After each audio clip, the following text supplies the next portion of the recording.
Todos em pé, com muita alegria, aclamemos o Santo Evangelho. Aleluia, aleluia, a minha alma abrirei. Aleluia, aleluia, Cristo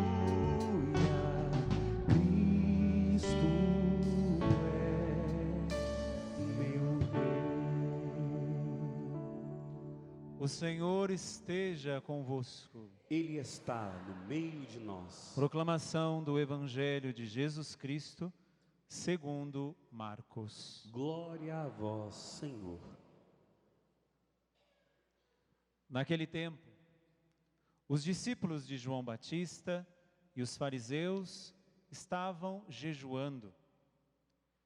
Então vieram dizer a Jesus: por que os discípulos de João e os discípulos dos fariseus jejuam e os teus discípulos não jejuam?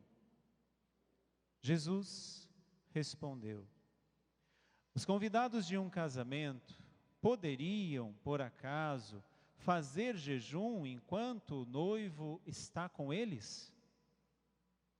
Enquanto o noivo está com eles, os convidados não podem jejuar. Mas vai chegar o tempo em que o noivo será tirado do meio deles. Aí então, eles vão jejuar. Ninguém põe um remendo de pano novo numa roupa velha, porque o remendo novo repuxa o pano velho e o rasgão fica ainda maior. Ninguém põe vinho novo em odres velhos, porque o vinho novo arrebenta os odres velhos, e o vinho e os odres se perdem. Por isso, vinho novo em odres novos. Palavra da salvação. Glória a vós, Senhor.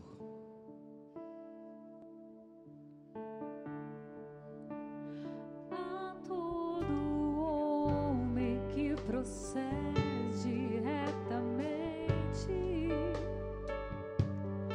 eu mostrarei a salvação que vem de Deus. Canta forte. A todo mundo. A todo homem que procede retamente, eu mostrarei a salvação que vem de Deus. Meus irmãos, minhas irmãs, depois de passados o tempo do Advento, o tempo do Natal, que se concluiu semana passada com a festa do batismo do Senhor, nós iniciamos a segunda semana do tempo comum. São 34 semanas onde nós não aprofundaremos um fato marcante na vida de Jesus, como a Páscoa, como o Natal, mas vamos aprofundar nessas 34 semanas até novembro, a vida cotidiana de Jesus. E enquanto Jesus vivia no seu cotidiano, ele ia se deparando com muitas realidades, como essa que ele se deparou no dia de hoje. Chegam alguns discípulos de João Batista, alguns discípulos dos fariseus, e perguntam para ele: por que os teus discípulos não jejuam? Porque o jejum faz parte da nossa vida. Por que os teus discípulos, se tu és mestre, como dizem, por que os teus discípulos não jejuam? Porque na concepção do Antigo Testamento, jejuar era um sinal de tristeza. Não era apenas, como nós sabemos hoje, uma forma ascética, uma forma de penitência, mas era uma forma de demonstrar a tristeza. Quem faz jejum, e eu espero que você faça, sabe que o jejum nos deixa assim, para baixo. Por quê? Nós não preenchemos o nosso organismo com aquilo que ele precisaria. Então, muitas vezes, a fome, quer ver o padre irritado, quer me ver irritado, me deixa com fome ou com sono. Eu já não sou assim tão alegre, né? Se eu já sou irritado normalmente, você imagina eu com fome e com sono. Então, o dia de jejum para mim não é apenas a penitência, não comer, mas o dia de jejum para mim, a penitência maior é ficar assim.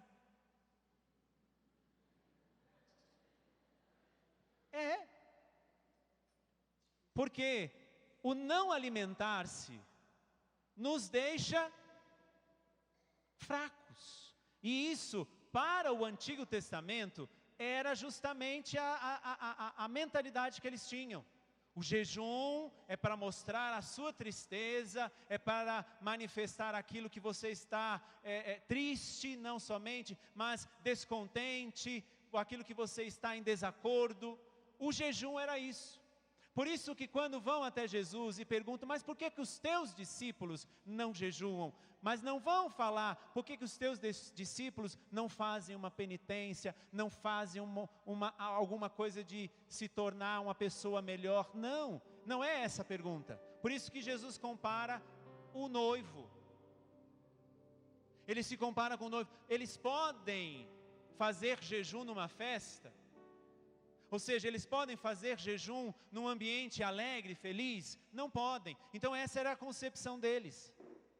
Mas muito mais profundo do que isso, Jesus queria falar com eles, porque não adiantava nada eles fazerem algum tipo de prática externa, se os corações deles estavam longe de Deus. Não adiantava fazer penitências, porque estava dentro dos preceitos da religião, se o coração deles estava longe de Deus. Quantas vezes os profetas vão dizer, Deus falando pela boca dos profetas, este povo me louva com os lábios, mas o seu coração está longe. E Jesus se depara com essa realidade, por isso que ele fala, não pode colocar remendo novo em roupa velha, vai rasgar, vai ser ruim. Não pode colocar vinho novo em odres velhos, porque não vai dar certo. Ou seja, o que Jesus está nos dizendo, e diz lá naquele tempo, e nos diz hoje, não adianta nós querermos as novidades de Deus, se o meu interior não se abre para essas novidades.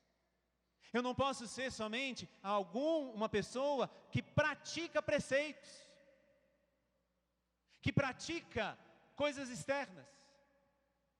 É isso que Jesus nos diz hoje. E o exemplo vem da primeira leitura. O exemplo de alguém, por isso que no Salmo nós cantamos a todo homem que procede retamente. Veja, a todo homem que procede retamente, não a todo homem que cumpre preceitos. Não a todo homem que faz jejum porque tem que fazer. Não todo homem, toda mulher que confessa porque tem que confessar. Não todo homem, toda mulher que vai à missa porque tem que ir. Não, não é isso. O que o Salmo está dizendo. A todo aquele que procede retamente, a todo aquele que tem retidão no que faz, eu mostrarei a salvação que vem de Deus. Para este eu posso mostrar a salvação, porque a novidade do vinho, o vinho novo, ele entra no odre novo. Se eu busco as bênçãos de Deus, mas insisto, se eu persisto em atitudes velhas, Deus quer derramar, não é porque a nossa má atitude impeça a graça de Deus. Não, Deus derrama continuamente bênçãos e graças sobre nós. Mas nós, por causa das atitudes velhas, e que muitas vezes sentimos até saudades. Quantas vezes eu escutei de pessoas que falam, padre, quando a minha vida estava longe de Deus, parecia que eu era mais feliz. Quando a minha vida era longe de Deus, porque parecia que eu era mais tranquilo, mais em paz. Meu filho, minha filha, mas é muito simples isso. Quanto mais você se aproxima de Jesus, mais o diabo vai lutar contra você para te tirar de perto de Jesus. É simples. Então, quando a tua vida está tranquila, é porque você, eu, nós já estamos do outro lado. Porque quando Jesus se apresenta a nós, Ele se apresenta pregado numa cruz. Quem quiser seguir-me, palavras de Jesus. Quem quiser seguir-me, tome a sua cruz a cada dia. Renuncie a si mesmo e siga-me. Então, quando a nossa vida está de vento em polpa, desconfie. Alguma coisa está errada. Porque quanto mais próximo de Jesus, não é o ditado popular, né? Quanto mais eu rezo, mais assombração me aparece. Meu irmão, minha irmã, é bem assim. Porque quanto mais você se aproxima de Deus, mais o inimigo de Deus vai fazer com que você se afaste dele. E aí as coisas não vão ser fáceis. Por isso que vai dizer a todo aquele que procede retamente: eu mostrarei a salvação que vem de Deus, porque vinho novo em odres novos. Se eu quero as graças de Deus, se eu quero as bênçãos de Deus, o meu interior precisa estar aberto à mudança. Como é que eu quero que Deus faça alguma coisa? Porque Ele vai fazer a parte dele, eu preciso fazer a minha. Vamos dizer o seguinte, bate no seu peito e diz assim: na minha vida, Deus tem uma grande parcela, mas eu tenho a minha. Deus fará dele. Interrogação. E eu farei a minha? O que nós ouvimos na primeira leitura? Saul era rei de Israel. Foi ungido para isso, escolhido por Deus. O povo pega Samuel e fala: queremos um rei. E Deus fala a Samuel: dê a eles este rei. Manda ungir Saul. Saul é rei de Israel, porque o povo pediu: queremos um rei. Liturgia de sexta-feira. Queremos um rei. Deus deu. Ungido, Saul foi para ser rei, mas Saul começou a fazer somente o externo. Começou a praticar as coisas externas, o preceito, para que ele fosse visto, para que ele fosse aplaudido. Olha, Saul está indo naquela missa. Olha como Saul tem cara de anjo barroco. Olha, é quase um anjinho, vai morar com essa praga. Saul começou a fazer as coisas por escondida, como se Deus não visse. Por isso que o Salmo vai responder a todo aquele que procede retamente, que tem retidão. Eu vou mostrar a salvação, não porque é um castigo que Deus faz, mas é porque nós somos odres velhos, nós somos roupa rasgada, enquanto temos atitudes velhas. Quais foram os 3 grandes erros de Saul? Primeiro, vai dizer Samuel dizendo a Saul: por menor que sejas aos teus próprios olhos, acaso não és o chefe das tribos de Israel? O Senhor ungiu-te rei sobre Israel. O Senhor ungiu-te, Saul, como rei. O Senhor te deu a graça para ser rei. Meu irmão, minha irmã, quem é batizado aqui, levanta a mão. Você é rei. Você é rainha. Mas não é desse reinado aqui, não. O seu reinado é no céu. Porque você é ungido. No dia do teu batismo, você recebeu 3 unções. Sacerdote, porque você pode oferecer todos os teus sacrifícios a Deus. Você não precisa de intermediário. Você é profeta, você pode falar com Deus e de Deus. E você é rei, porque você é participante do reinado dele. o primeiro erro de Saul, a primeira coisa que Saul fez, não procedendo retamente, foi viver ungido como rei e agindo como pagão. Quantos de nós fomos batizados cristãos, sacerdotes, profetas e reis, e vivemos como pagãos? Porque temos atitudes velhas do paganismo, temos pensamentos, temos sentimentos, e isso não estou falando para ninguém que está lá fora, não lá fora ali, tá? Mas lá na rua, estou falando por quem está na missa. O primeiro ouvido é o meu. De que adianta eu estar dentro dessa igreja? De que adianta eu vir para a missa? E quando eu saio daqui, eu tenho pensamentos, sentimentos, atitudes, posturas de pagão. Continuo um odre velho, continuo uma roupa rasgada. O primeiro erro de Saul foi ele ter sido ungido rei e não agia mais como rei. O nosso primeiro erro que impede o que vai cantar o Salmo, nós vermos a salvação de Deus, é sermos ungidos no nosso batismo e vivermos como pagãos. Com pensamentos, com atitudes. Meu irmão, minha irmã, toda pecuinha que nós temos entre nós é pagã. Todas as nossas atitudes. Ai, aqui eu louvo. Levante seus braços, os dois, e fala assim: glória a Deus. Pode baixar. Não adianta nada nós fazermos isso aqui dentro e lá fora nós cultuarmos o diabo. A vida pagã. Com as nossas atitudes pagãs. Este foi o primeiro erro de Saul. O segundo erro de Saul continua Samuel dando um tom neles. Por isso que eu preciso, às vezes, dar tom em mim e em vocês. Porque Saul deu, o que eu posso fazer? Samuel dizendo a Saul: porque não ouviste a voz do Senhor, e te precipitaste sobre os despojos, e fizestes o que desagrada ao Senhor. Samuel está perguntando a Saul, que era rei, tinha sido ungido para isso, tinha sido escolhido para isso. Presta atenção, porque não ouviste? Deixa agora essa palavra deixa essa pergunta de Samuel ser a pergunta para você. Você que foi ungido no teu batismo, para deixar de ser pagão e ser herdeiro do reino de Deus. Herdeira do reino de Deus. Deixa essa pergunta de Samuel te interpelar agora. Por que não ouviste a voz do Senhor? E te precipitaste sobre os despojos, e fizestes o que desagrada ao Senhor.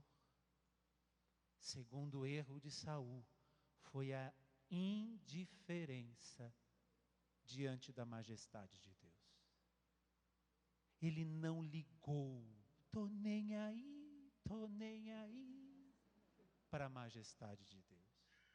Ele era rei, minha gente. Bate no seu peito e você mulher vai falar rainha, e você homem vai dizer rei, para não ter problema de ideologia de gênero aqui dentro. Bate seu peito e diga: eu sou rei. Porque você foi ungido no dia do teu batismo para isso. Mas o grande problema é quando nós somos, segundo o erro de Saul, indiferentes a isso. Quando Samuel pergunta a Saul: por que não ouviste a voz do Senhor? Por que deixastes te levar pelos despojos e fizestes o que desagrada a Deus? Porque Saul estava indiferente àquilo que Deus queria da vida dele. Quantas vezes, meu irmão, minha irmã, eu e você, fixado nos nossos próprios projetos, sonhos e vontades, fazemos assim para Deus: estou nem aí para você. Quando eu quiser alguma coisa, eu te procuro. Segundo erro, que fecha as portas da graça, como canta o Salmo. Segundo erro, que nos faz odres velhos e panos rasgados, como vai dizer o Evangelho, é nós fazermos como Saul, indiferentes à majestade de Deus. Eu sei que Deus é rei, eu sei que Deus é Senhor, mas muitas vezes nós falamos: eu sei tudo isso, mas no nosso interior, mas é Ele que tem que estar ao meu serviço. Quando eu quero que Deus faça a minha vontade, eu estou dizendo, seja o Senhor a estar ao meu serviço. Quando eu finjo como Saul fazia, como eu faço coisas fingindo não, como eu faço coisas como se Deus não visse, eu estou dizendo, estejas tu, Senhor, ao meu serviço, porque eu sou o cara. O segundo grande erro de Saul foi esse, a indiferença à majestade de Deus. Mas aí tem o terceiro. Posso falar? Posso? É para Saul ou para mim e para você? Mas Samuel replicou, descarado ainda replica, como todos nós. Mas Senhor, não é bem assim.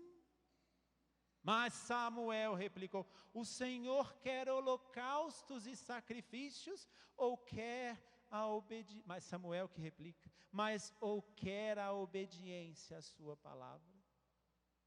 O Senhor quer a nossa externalidade, ou o Senhor quer a nossa interioridade? O que é que o Senhor quer? As minhas atitudes ou as minhas intenções, meu irmão, minha irmã? O que o Senhor quer de mim e de você? As nossas atitudes ou as nossas intenções? Por isso agora é hora de colocar a mão na consciência e perceber e avaliar tudo que eu faço em relação a Deus, qual é a minha verdadeira intenção. Eu estou nessa missa por quê? Para louvar e bendizer a Deus, ou para falar, o Senhor é que tem que estar ao meu serviço, cuida dessa pessoa, faça isso, resolve esse problema, faça assim. Eu estou aqui por quê? As orações que eu faço, quais são as verdadeiras intenções? O terceiro grande erro de Saul foi este. Ele era rei ungido para ser rei. Não agiu como rei, agiu como pagão. Ele começou a ficar indiferente à majestade de Deus. E o pior, ele se deixou levar pela externalidade. Eu estou fazendo isso. Eu já cumpri o meu preceito. Vou dar um exemplo que eu não vou ficar aqui destrinchando a coisa. Mas aquela pessoa que fala, eu já fui à missa ao domingo, tá bom. Quando eu tenho essa mentalidade, estou cumprindo uma lei. Mas quando eu falo, eu preciso ir à missa, porque na missa acontecem todas as graças que podemos imaginar. É porque eu já toquei no que realmente é a missa. Não, eu vou confessar. Minha gente, me desculpa, deixa eu ser sincero. Aqui eu não vou revelar pecado de ninguém. Mas quantas vezes eu estou ali para atender confissões, a pessoa fala, eu vim porque eu quero uma bênção, padre. Não, padre, eu vim porque, a gente tem que confessar, Me diga pelo menos um pecado, porque, presta atenção, isso agora é catequese. Todos os sacramentos existem duas questões filosóficas, matéria e forma. Para você entender, matéria do sacramento da Eucaristia, pão e vinho. Forma do sacramento da Eucaristia, quando o padre fala, mandai vosso Espírito Santo a fim de que essas ofertas se mudem no corpo e no sangue de Jesus. Eu preciso falar, essa é a forma, eu preciso da matéria. Por isso que eu não posso celebrar com pipoca e cerveja. A matéria e a forma do sacramento da reconciliação, a matéria é o pecado. Você precisa me dizer pelo menos um, pelo amor de Deus?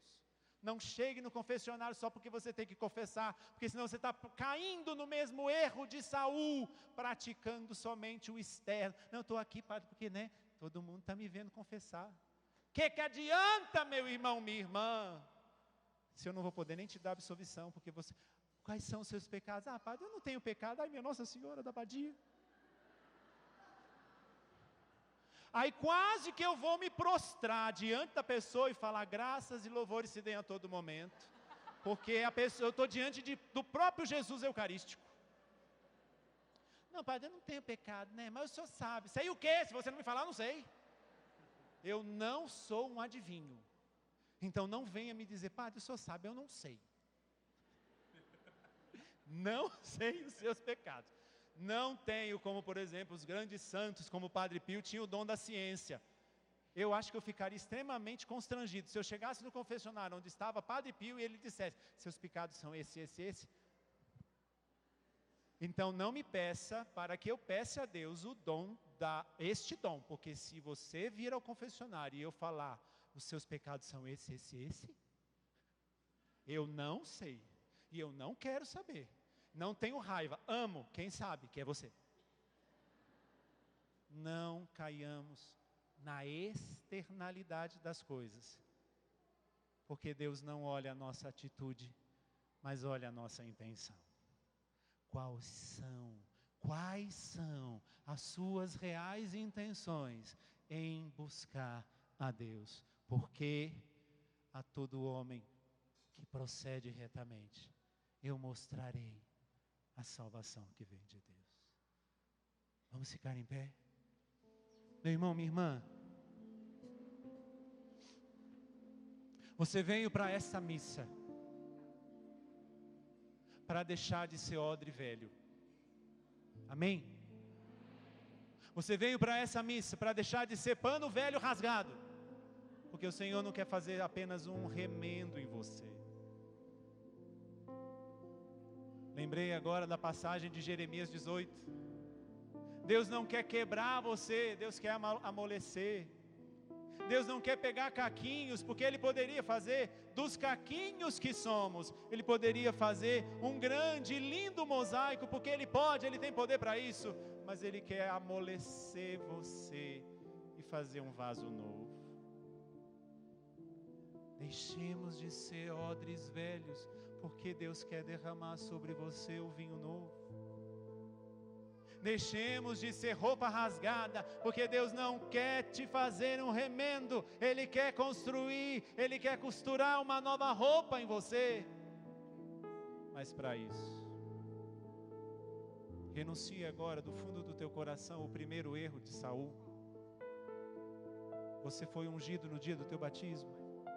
Renuncie então a toda atitude pagã, porque nós fomos batizados para sermos herdeiros do reino de Deus, e é por isso que nós é dessa forma que precisamos viver.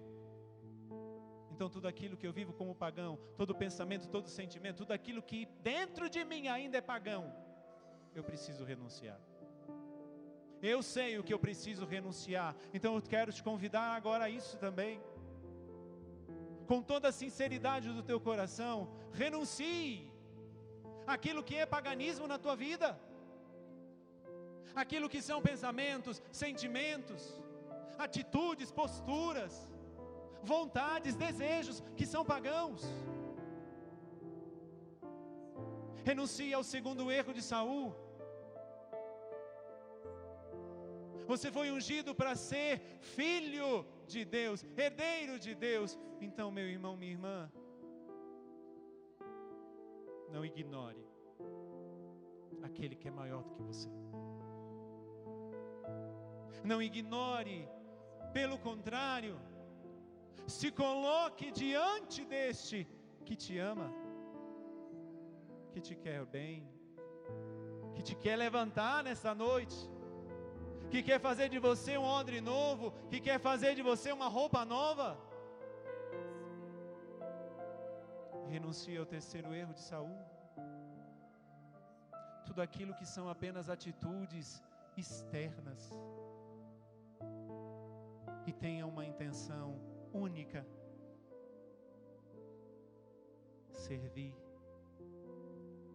louvar e reverenciar ao Senhor nosso Deus. Para isso nós precisamos do Espírito de Deus. Pegue os seus braços agora bem alto e peça agora que o Senhor derrame sobre nós a graça do Espírito Santo. Solta a sua voz, meu irmão, minha irmã, pedindo então agora essa graça, essa força, que o Senhor venha controlar tudo que está na nossa vida.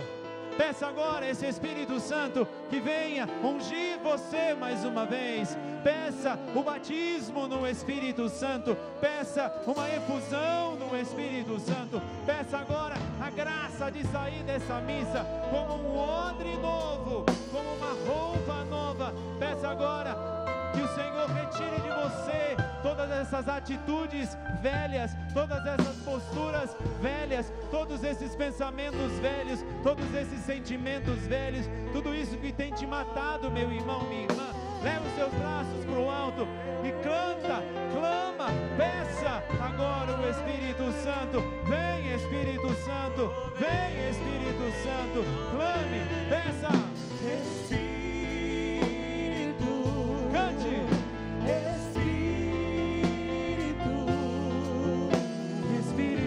Espírito Santo de Deus. Peça com coragem, com fé, força.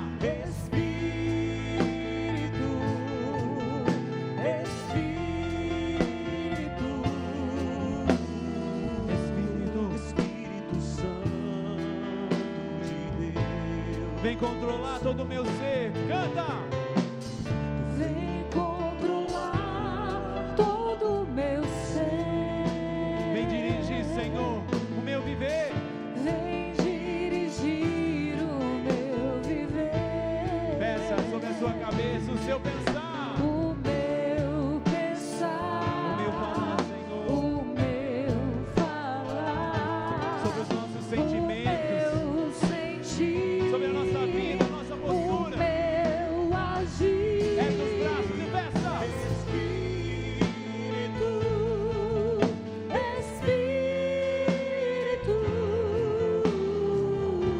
Espírito Santo de Deus.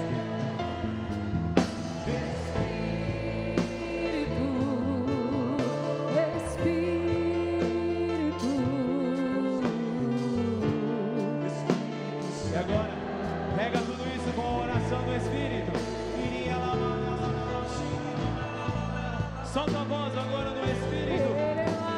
E ora no poder do Espírito. Para que o Senhor te faça um odre novo.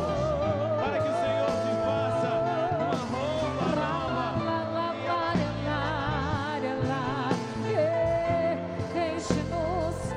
Enche-nos, Espírito. Peça, ore, ore, reze, reze.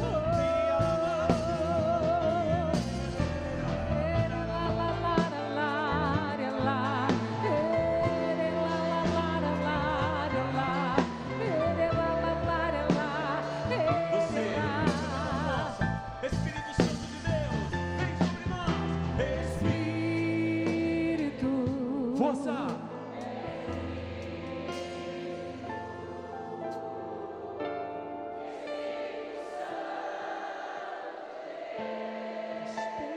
Com confiança, peça. Espírito, Espírito, Espírito Santo de Deus. Diga assim: Jesus, Jesus, eu quero eu quero ser um odre novo, ser um odre novo, uma roupa nova. uma roupa nova. Não quero remendos, Não quero remédios, nem mesmo continuar nem mesmo continuar naquilo que é velho. naquilo que é velho. Assumo hoje Assumo hoje uma nova postura, uma nova postura, porque eu sou cristão porque eu sou cristão e o meu lugar e o meu lugar é no céu. é o céu. Louvado seja nosso Senhor Jesus Cristo. Sempre seja louvado.